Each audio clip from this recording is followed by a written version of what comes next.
Welcome to the Nickels and Dimes Finding Financial Freedom podcast. I'm your host, Natalie Kime, and I look forward each and every week to bringing you amazing content that will provide you with a financial education, will support you on your financial journey, and most importantly, help you to find financial freedom. I hope you enjoy today's episode.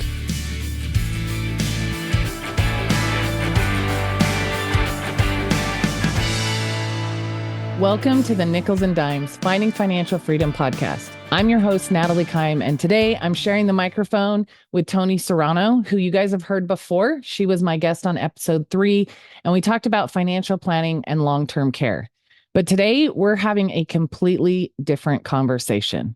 We're actually going to be talking about the downside of financial services, the things that Toni and I see on almost a daily basis that aren't done correctly and literally make us sick about our own industry.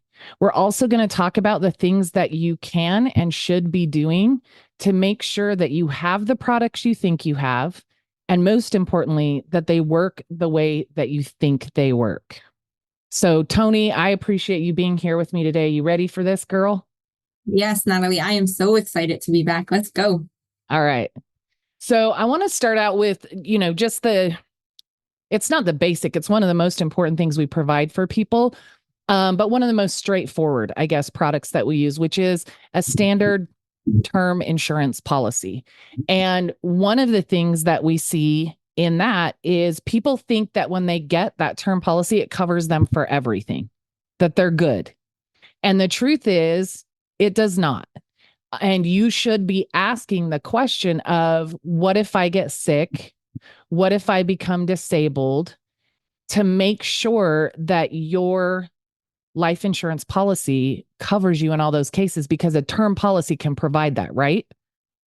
Correct. I want to take one step back with just life insurance in general. I think the biggest problem is when someone is sold a life insurance policy, the agent doesn't ask the right questions of the client, and what they actually want the insurance for.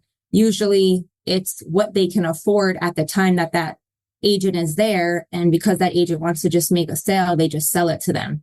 Insurance can be very difficult to understand if you don't have the proper person breaking it down for you. I know that was the case with myself. Me and John got life insurance. And multiple years later, I was asked what type of life insurance I had, and I couldn't tell you the difference. I knew one we can borrow from and one we couldn't, which I know now is a term policy versus a permanent policy, right? Right. I had no idea.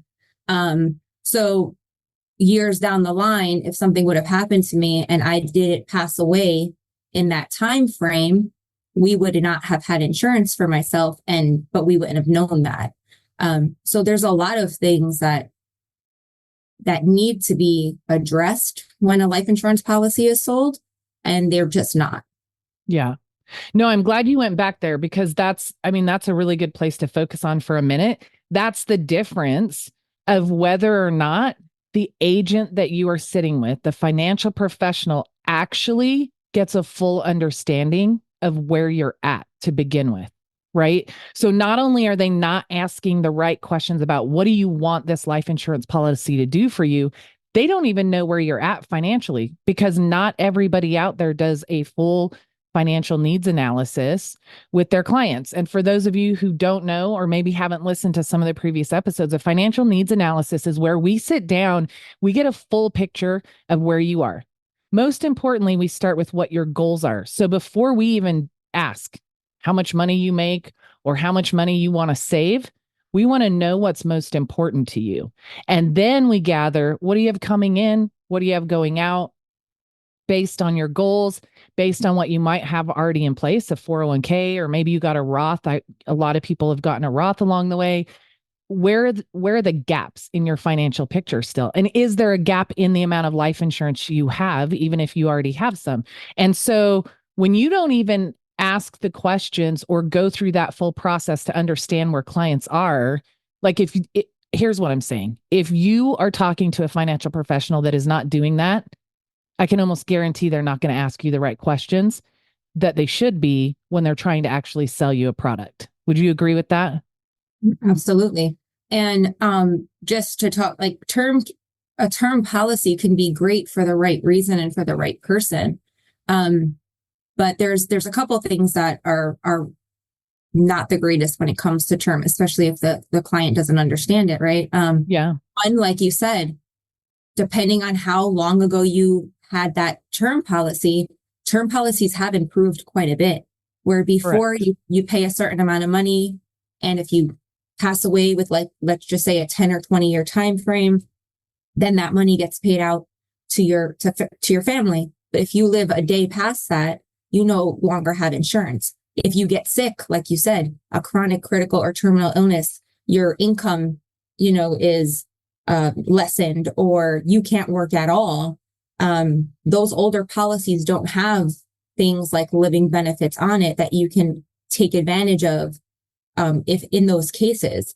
So and that's kind of goes back to, again, the agent, right? Not doing their job of following up, because you should be reassessing your insurance policy and making sure that what you had then still fits the need for what you have now. So when a term policy might have been okay for you before you were married with children, or when you had a job not paying you well, it might not be the best fit for you now that you have a mortgage and you own a business and you have kids and you want to leave a legacy behind.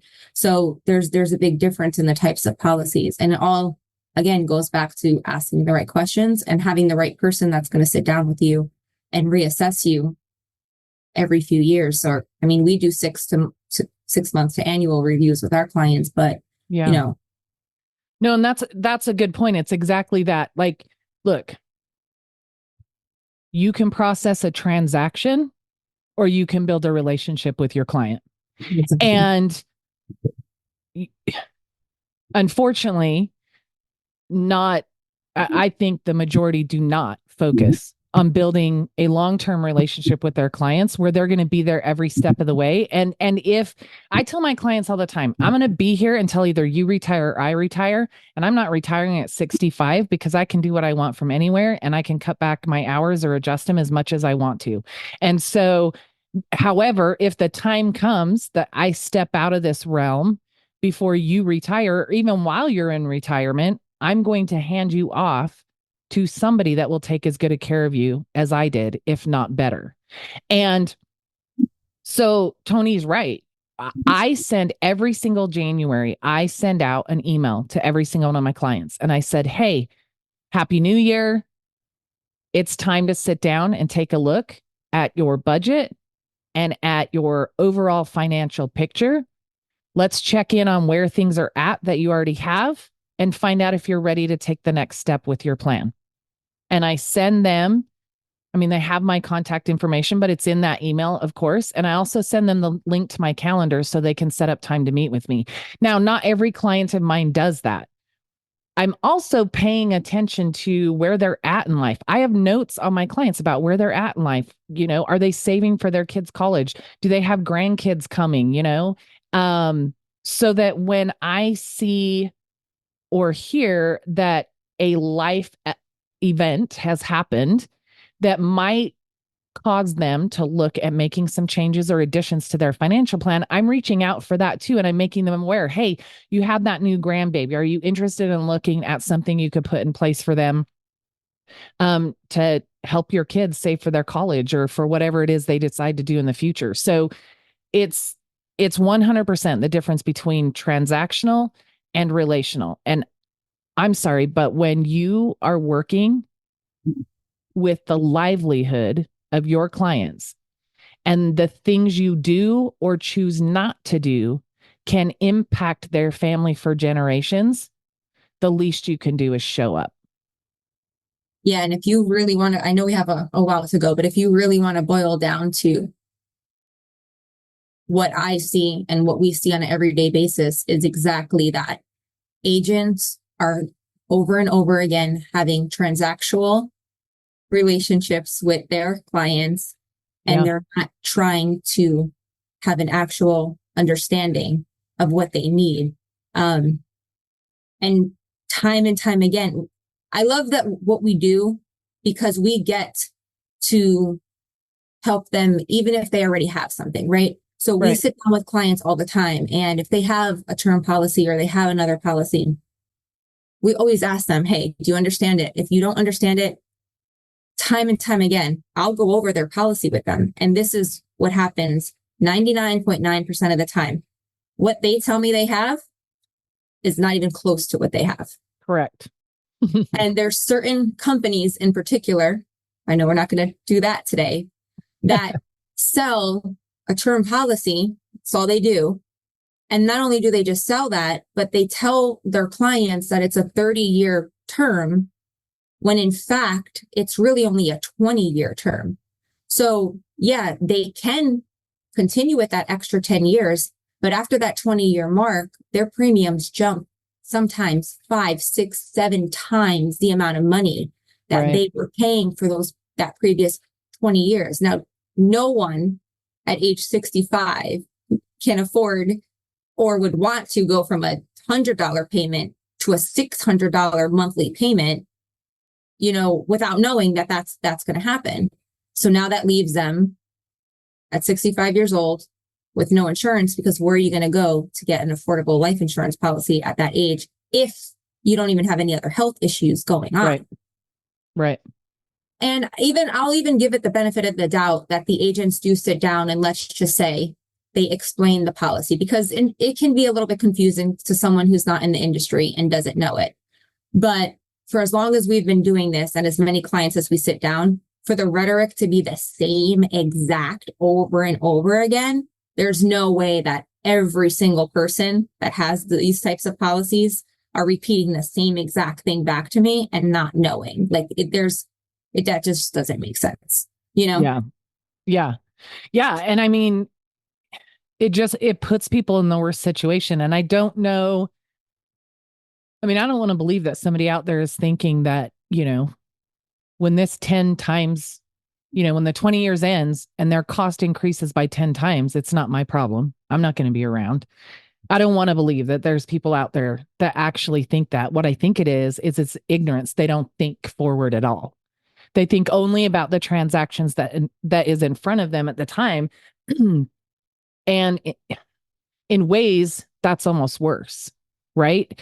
It's one of the reasons why, depending on what I'm working with or the products I'm working with a client on, I may put together the full plan and I may be fully confident, and I'll still ask a business partner or my mentor to jump in and take a look at it and just make sure I'm not missing anything, or if there's something they would do different and why. So that when I present it to the client, I truly wholeheartedly believe it is the best thing for them. And then it's a matter of explaining to them exactly how it works and how it helps meet their goals. Um, and that just goes to the other side of it. Not only do they, they don't ask the questions up front, but they're not explaining how it actually fills a gap in their financial plan. And maybe it does, but they're not explaining it. So the client has no clue that, let's be honest, there are people out there that the most they can do when they're getting started is to put a term policy in place, but at least Yeah. they have protection for their family, right? But if Yep. they don't know that it's a 10-year, 20-year, 30-year, because there are increments of time you can put on those policies, if they don't know that, then they just think they have life insurance, and they don't understand that when that time comes up, they no longer have life insurance. And like you referenced before, if they've had a significant health concern come up during that time, they're not going to requalify for life insurance by the time they realize it. And so that's why that's so important. Um, so what should you do? Number one, if your agent isn't asking those questions, isn't trying to find out exactly where you are, what your goals are before they start talking to you about products, go see someone else. Like, when it comes to your financial health, it is just important as your physical health. If you went to a doctor and got an extreme diagnosis, would you get a second opinion?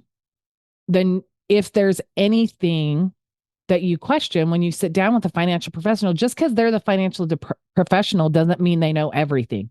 And if you don't feel like they're taking a full look at your picture and they're fully educating you about how money works in general, let alone products they're recommending for you, then get a second opinion. Have somebody else look at your situation. And the other thing would be ask questions. I tell my clients all the time that there is not a dumb question or a bad question. If you don't feel like I've fully explained it, or even if I have and there's something you still don't understand, ask me again. Because I'll go through a policy if need be 3, 4, 5 times if that's what it takes, and I'll dissect it in pieces to make sure that a client understands it. Yeah. What I like to do with my clients too is I have them repeat back to me what they understood about the policy. And it doesn't have to be cover to cover, but if Right. they understand this is a 10-year term, after 10 years, I'm not going to have any more insurance. I'm going to have to requalify. I mean, ours have living benefits, but I'll have them repeat like the important factors back. So I know that they understood what I just said to them. You know what I mean? Yeah. But here's the real issue with our industry in general is that the agents just don't do a good job. They don't lead with the right intentions. You know, we're independent, so we're blessed where we have a multitude of companies and solutions. But if Right. you're just working with an agent from one specific company that can only offer one specific thing, does the client know that? They don't know that this is all the person can offer them. So they're only going to offer what they have to offer. Right. And I know we're talking about life insurance, but let's switch really quickly to anything else in the financial service industry when it comes to retirement or any type of account. If you're working with just a financial advisor who has a license only to invest, they're not going to offer you anything outside of their realm that they can offer you. Is that fair? Is that right? No. In my opinion, I don't think so. But is that what's happening? 100%. 100%. They're not doing their due diligence to make sure that the client is actually being serviced correctly. They're just making sure that at the end of the day, listen, at the end of the day, their family has to get fed, and this is how they get paid, right? Yep. So is everyone like that? I don't want to believe that, but is this what we see over and over again? Yeah, we see over and over again what's in the best interest of the agent or the company and not what's in the best interest of the client over and over and over again. I have never seen an advisor turn their client away because another product that they couldn't offer them was better than what they had to give to them. Never. Right. Or go help them find the solution where they weren't going to get paid, but that's what's the best for that client. Like for us, if we literally have someone who has nothing left, like they are in debt, they are just drowning, we'll help them with their debt before we can do anything else. You know what I mean? Like we understand that there's steps that need to be taken and there's priorities where some financial companies will just take your money, put it in the market, invest it, tell you you're going to have X amount of dollars when you retire. And then that's the end of it. And it's just not right. It's not right that the intentions are just not good with everybody you sit down with. And we hold a license to do the right thing. I take it serious. I know you take it serious. I know all of our agents take it serious. But the rest of the industry, unfortunately, I can't say the same. Yeah. And I think it goes even further than, and this, I think this is even scarier. It goes even further than just the agents, because I think some of the financial service companies out there, their models are bring people in, get them licensed, get them out there in the field.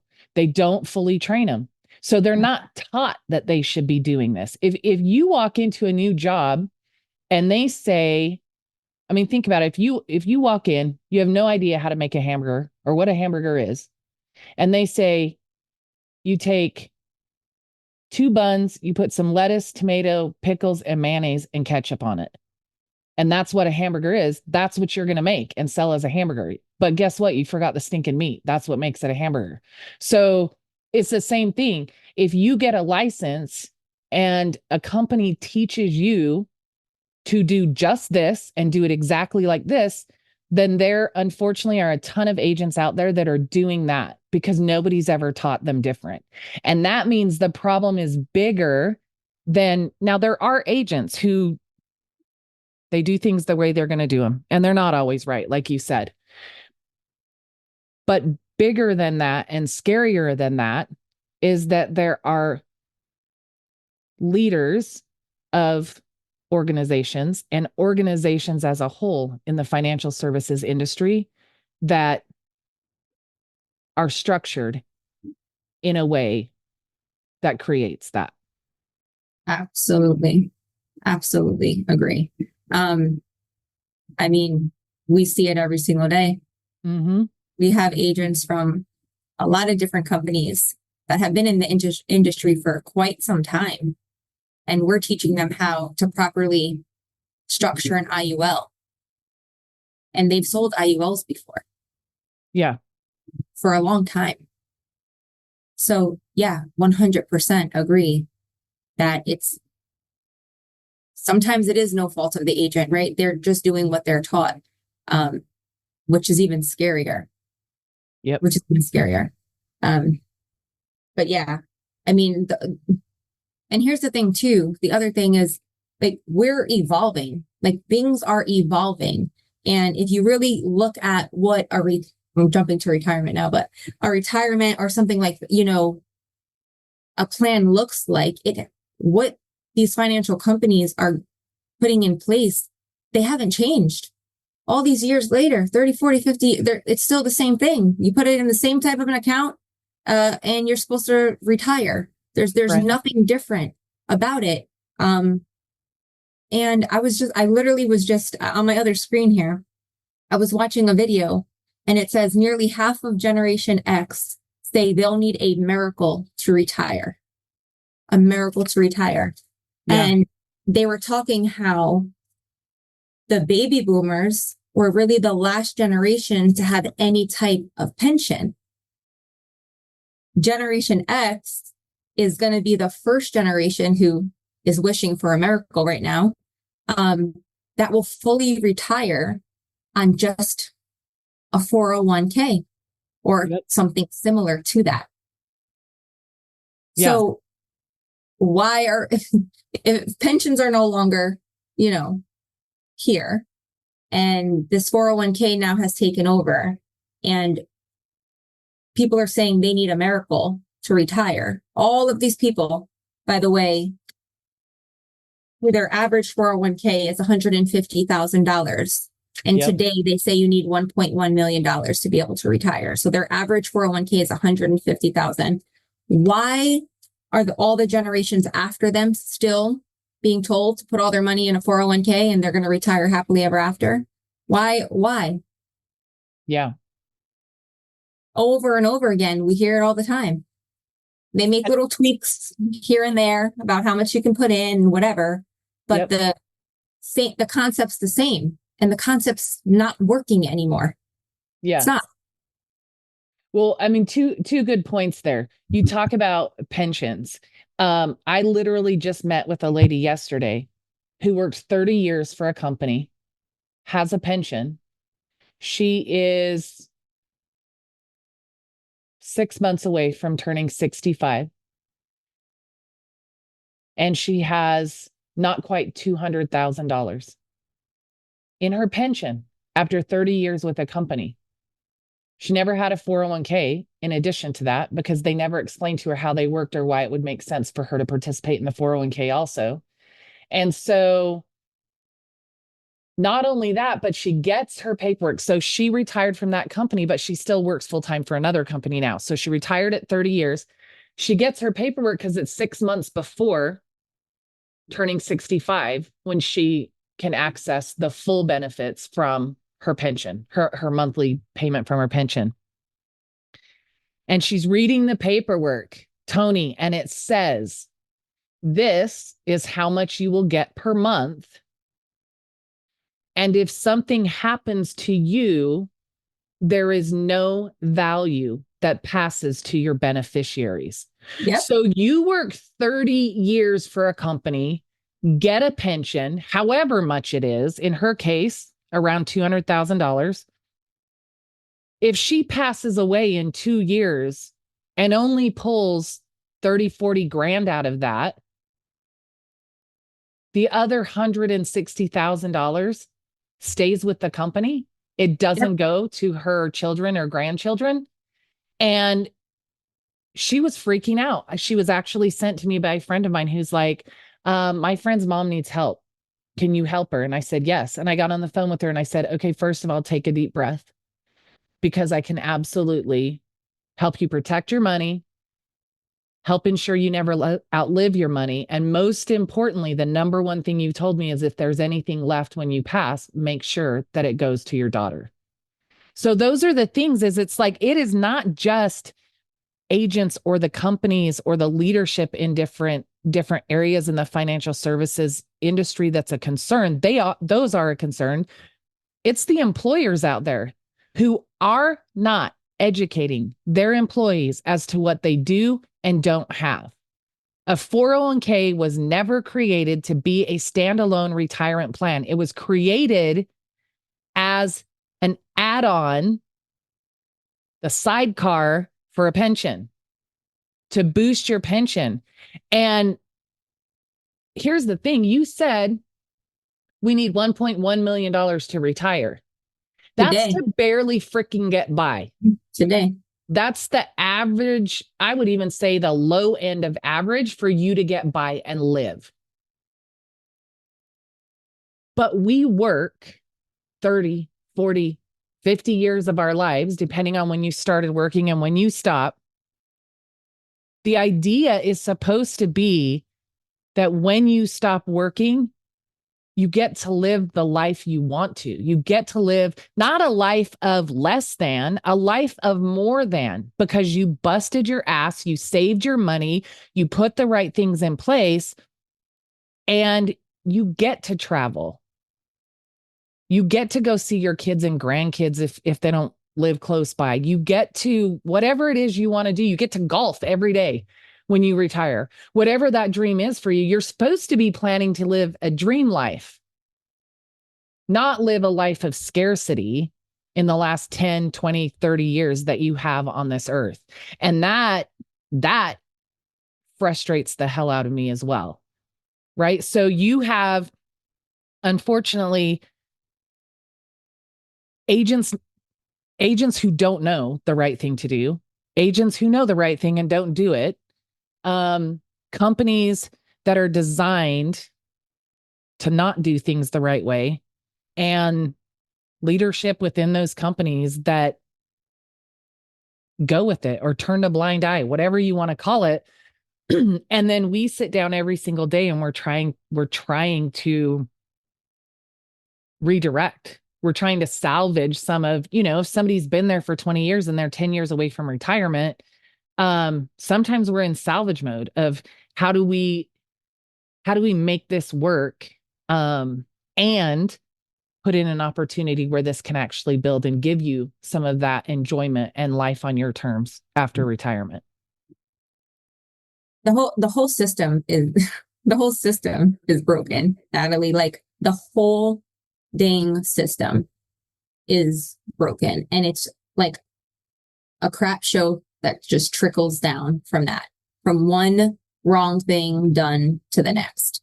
And the only people that are suffering are the American people who are sold this dream to work, which, God, I don't even know who started this dream of working 30, 45 years. I don't know what dream that was, but work all these years and then you'll live happily ever after. And over again, that's just not the case. But nothing is changing. Nothing is changing. Yeah. And there's not enough people out there that are trying to make that change. Yeah. And the crazy thing is, it's possible. Like, it's not always easy. And it's not always perfect, but it's possible to improve things. Maybe it doesn't mean you get to sit on a beach sipping a Mai Tai for the rest of your life, but it's possible to get your arms around what you have and get pointed back in the right direction. It's possible to, like, look, I've sat with clients before where I've told them, you're not going to be able to retire in 2 years. Yeah. You need to work for 5 years beyond that. You can't retire at 60 or 65. You need to work till 65 or 70. But if you do that, this is what that can create for you. So there is the possibility, I don't know that it's pull some of that back, but to reorganize some of that and redirect some of that to put people in a better position. But there's not enough of us out there doing that, even, because so many people need the help. And I want to jump back to another segment of life insurance real quick, because this is a place we're really seeing some things. Is I talk to people all the time who will ask me, they're introduced to me, or, somebody I'm working with, training one of the new agents on the team or something. They'll say, hey, like TikTok, right? And even reels on Instagram, Facebook. There's people out there talking about some of the amazing products, an index universal life. They're talking about it and all the benefits that it can provide. And people will say, does this really exist? Is this for real? Can I really save money tax-free that I have access to along the way? I don't pay taxes on in the future. Collectors can't come after it. The IRS can't. Can it really do all these things that I saw in this, whatever it is, 60-second, 2-minute TikTok? And the truth is, those products do exist, but even those aren't being built right. And that's one of the things that I know you're incredibly passionate about. We have had to do a lot of training recently on those products specifically, because when structured correctly and built over time for the everyday American, it can create significant wealth and freedom between now and retirement and in retirement. However, those products are being sold at the max level of somebody's available budget to save. And what we mean by that is they're being sold so that with an index universal life, you have a target premium. And what that means is it's the cost of insurance plus a calculated extra amount that will start actually building cash for you. What happens with these is, if I have a client who has $250 a month, I'm not going to build a life insurance policy for that client that requires $250 a month to keep it in force. I might give them $100,000 in death benefit to keep the cost of insurance lower and allow, and maybe that's $125. The other $125 goes into cash value building every single month. And I hope that wasn't too technical on that, but the idea is you can have more than one of these policies. So over time, as your financial situation as a client improves, we can always add to what you already have. But if we strap you financially with the very first policy we put in front of you, then you're just trying to keep that policy in effect so you have life insurance. And that's not how those should work. Right? Yeah. And here's, I'm going to just go back really quickly. The other big problem is that you're absolutely right. An IUL is one of the most powerful vehicles for not just retirement, but for wealth transfer, for for whatever, if done properly. And you have people that are out there on these social medias saying this, but then here comes, and I get frustrated, so I'm going to say not a nice word, these idiots that don't know what they're talking about or don't have a license to sell an index universal life, like a financial advisor who only can sell investments, have no idea how an IUL works. And then they comment or make, suggestions on how that's not true, or they're their fees, their this, their that. Well, I'm sorry. When you show me your license to sell this, then maybe we can have a conversation if what you're actually saying is real. But Yeah. because certain people, certain companies can't sell these things, not just financial advisors, there's also insurance companies that only sell term products and they don't even know how to build an IUL to save their life, but will go on and bash how these products work just so that they can sell a term and throw the rest in the market. So it's like, this is the struggle we have. This is why it's frustrating for us when we talk about the industry. These are things that are happening. We're not looking out for the person. If I don't know about a product, I'm not going to sit there and tell you it's good or bad. I'm going Right. to you to the person who's the expert in that situation, and we're going to figure out if this is actually good or if it's not so good. But to bash something that we have no idea about, when there's people out there that are actually trying to help and give the right information, then you have these other ignorant people. And unfortunately, a lot of the times they are in the profession as well, giving the wrong information because they just don't have the knowledge or the license to sell the products. Yeah. Yeah, that's a really good point. I mean, look, there's so many things and in all of that. But what I will say is, we talked before about you should be sitting with somebody that's asking you questions. And if you feel uncomfortable about anything you're being told or not being told, get a second opinion, go talk to somebody else. Like, this is your money, this is your livelihood, this is your absolute financial future and the ability you have or not to be able to leave a legacy for your loved ones when you're no longer here. So that being said, you need to feel comfortable about it. You should be interviewing your financial professional. You should be asking why and how things match. Then on top of that, stop getting your financial advice from social media. And don't get me wrong, we post things on social media. We post products on social media. What I mean by don't get your advice there is don't sell the farm based on a video you watched. Sit down with a licensed financial professional and ask about the video. Ask, does this product really exist? Does this product really do this? Can you do this product? And if they can't, go to somebody who can.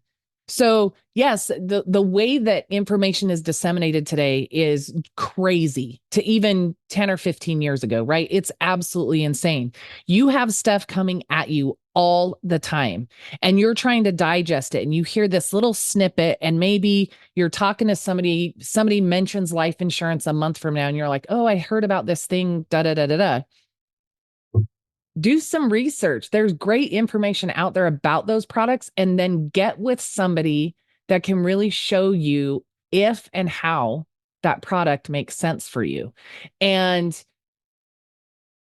don't just read the comments on something like that and think it's a yes or no. And I mean that as much for finding out if it's a benefit to you to utilize that product, but also if you should stay away from a product. Because just like cars, in 1920 versus, or not, we'll say 1924, 100 years ago to 2024, the cars are not the same. And in 1924 and 2024, the financial products are not the same. Our industry has grown, it's changed, it is ever changing to make sure that the best things out there are available for people. And so just because you hear about something and you talk to a friend or an aunt or a parent, whoever it might be, and they say, oh, don't ever get that product.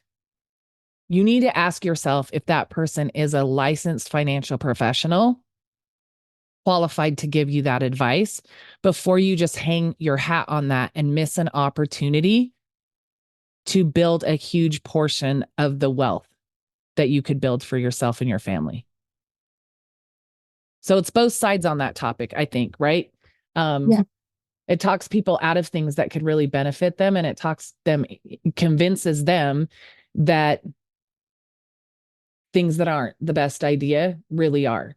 And unfortunately, it comes down to doing your homework. And not that, I mean, you can deep dive and find any kind of information you want, but get a little more information and then sit down with somebody who's truly qualified to advise you in that area.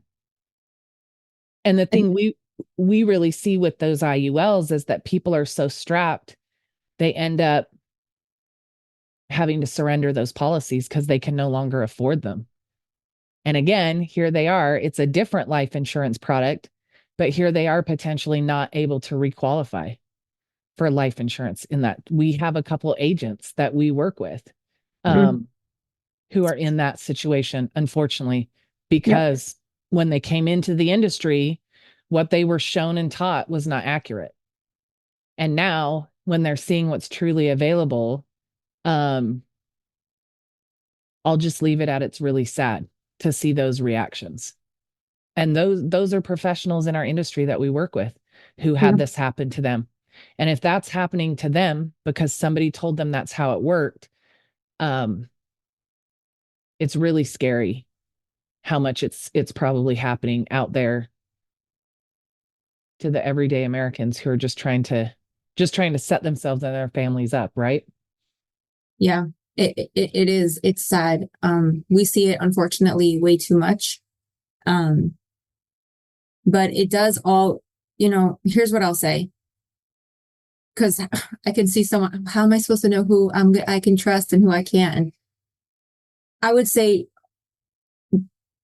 go just trust your instincts, right? You're going to know when you sit Mm-hmm. down with someone, if you get a feeling if that person is being honest with you or they're just trying to sell you. We all know. We all have that, instinct. Oh, I don't know if this is really, what I should be doing but don't just stop there. Find somebody else, like Natalie said, do some research on your own.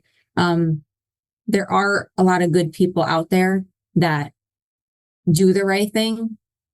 Unfortunately, there's also a lot of bad people who don't do the right thing. But if someone is looking at your financial situation as a whole and really trying to get an idea and understand what it is you really want, and then they show you something that actually matches that, then I would say you probably are in good hands. But if they're just offering you a one size fits all solution that's all that they can offer and that's what they're giving everybody else, it's probably not the best thing for you, right? And I know we talked, yeah, 401ks are not the best and this is not the best and this can be great, not good, and this cannot be, but it really all boils down to the person. Like it Mm-hmm. does. In some cases, 401ks work great for people. For the entire America, no.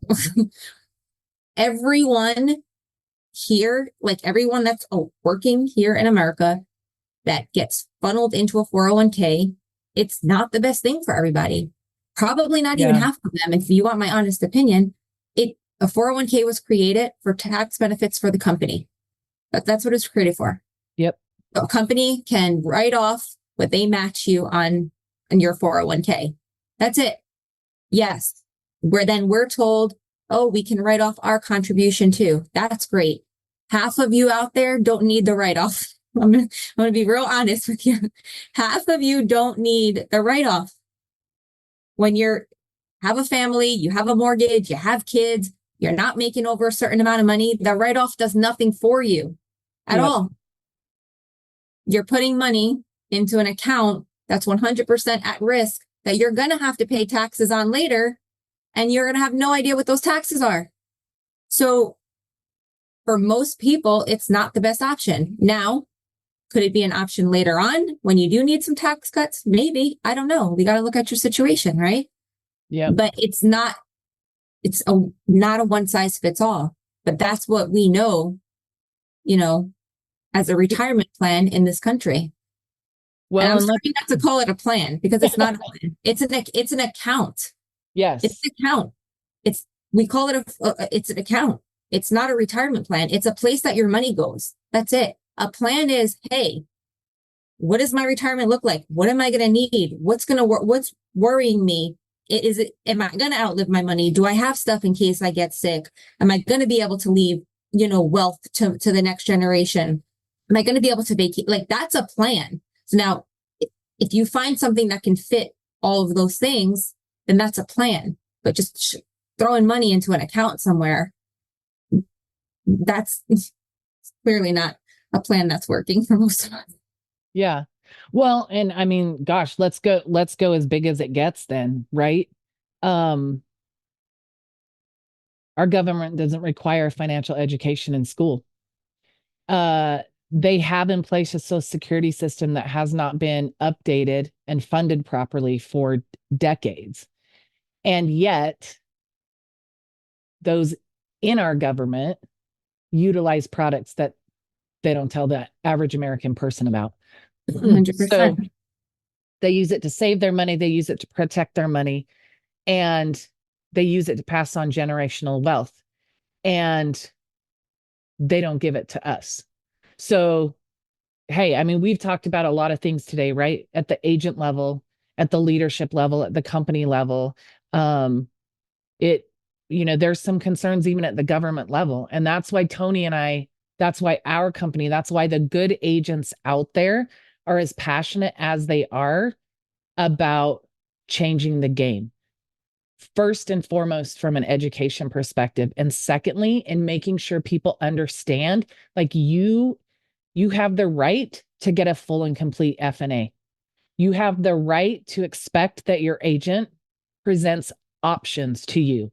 If you sit with an agent that only shows you one thing, it's likely because, like Toni said, it's the only thing they have. Ask them that.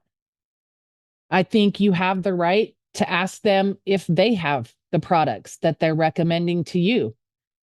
Yes. That And right you know there. what? Yes, that right there.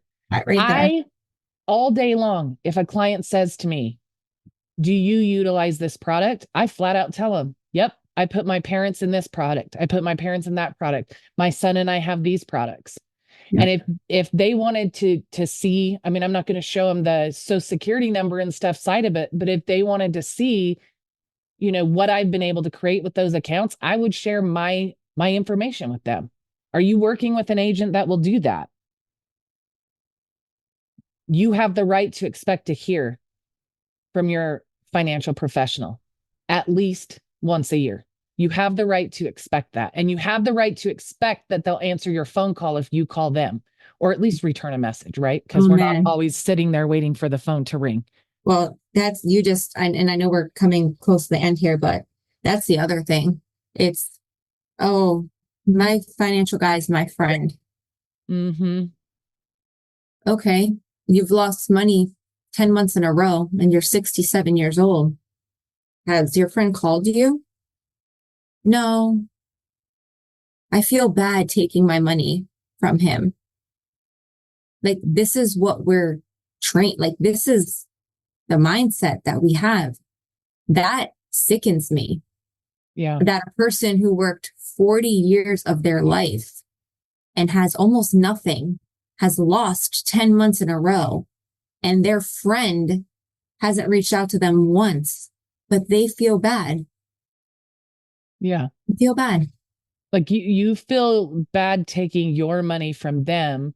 Go ahead and allow yourself to step to the other side of that conversation, because they don't clearly feel bad enough about what's going on to reach out to you and make sure your money's safe, or it's time to move your money, or there's other options that could better protect and grow your money. Like, relationships are a two-way street, and sometimes we are so loyal. And my Lord, in my lifetime, I have been way too loyal way too many times for way too long. That is the nature of who we are as people. But you have to remember, this is food on your family's table. This is bills paid. This is college educations funded. This is retirement funded. This is leaving a legacy with confidence that every generation to come, if they choose to go to school, it's going to be paid for, or whatever, however you structure your legacy plan. Loyalty cannot be a one-way street Mm-hmm. in any relationship.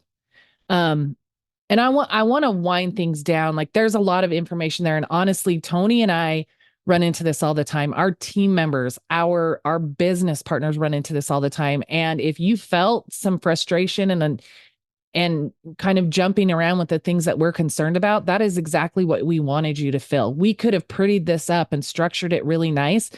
And I pray that the way we spoke about this today reaches the people who need to hear it. It wasn't supposed to be organized and pretty. It was supposed to hopefully slap some people upside the head to make them start asking questions and make sure that they're taken care of.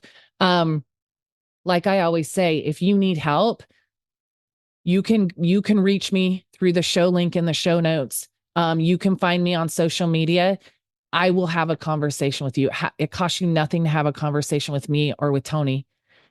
But if this conversation even gets you back to the financial professional you already have, or gets you to talk to one in your area, then that's our goal. We can't help all, I don't know how many millions or billions or trillions of people are on the earth. We can't help them all. But if we can share information that gets you asking questions and having conversations you didn't have before, that is the goal of this podcast. And that was the goal of this. I don't know if you want to call it an expose, but saying the truth about the truth, because that's what it is. I will say one thing in winding down is, you mentioned there's all these products and they may be right for the right person at the right time, and they may be wrong for another person. Financial products, all the financial products out there exist for a reason. They were created to meet different needs in different times. They have all changed it and evolved. But what Toni said about needing a full look at where you're at to evaluate which products make the most sense for you and when is the number one thing. They all exist for a reason. They're all beneficial for the right person in the right situation at the right time. If you are not sitting with somebody who knows enough about you to be able to make that call and show you why it's like that, that is when you need to ask for a second opinion. You need to go sit with somebody. You need to demand a conversation, and do not feel bad about move. I don't care if it's your best friend. I don't care if it's somebody that's just been your family's agent for 30 years. Stop feeling guilty about taking your own damn money back. Stop feeling guilty. You worked your ass off for it. You should expect that your financial professional is putting it somewhere that it's working its ass off for you. Yes. Totally agree. Couldn't have said it myself. Anything else, Toni? I mean, I think we kind of covered what we wanted to, and anything else we didn't touch on.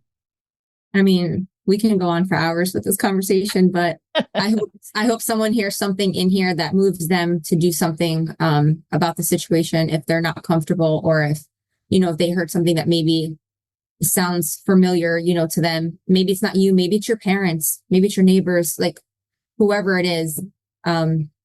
Just get the information out and help guide them or yourself, to get the help that you need so that your financial future is there for you when you need it. Yeah, absolutely. Well, Toni, thanks for hopping on here and just going rogue with me for an episode. I think this stuff is important, and there may be a time that we get a little more structured with some of these things and come back and speak at a different level. We're in an election year. The market's been all over the place the last 2 years. I just felt like it was time for an episode that opens some people's eyes so that more conversations start happening. And that was the goal today.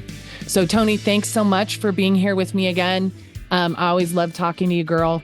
I always love getting, you're welcome. I always love getting information out there that has the ability to change people's lives. So thank you to those who are listening to this episode, for listening to the Nickels and Dimes podcast. I'm your host, Natalie Kime, and I look forward to continuing to bring you amazing content each week that will educate you, support you, and most importantly, help you to find financial freedom. Until next week, take care and stay safe.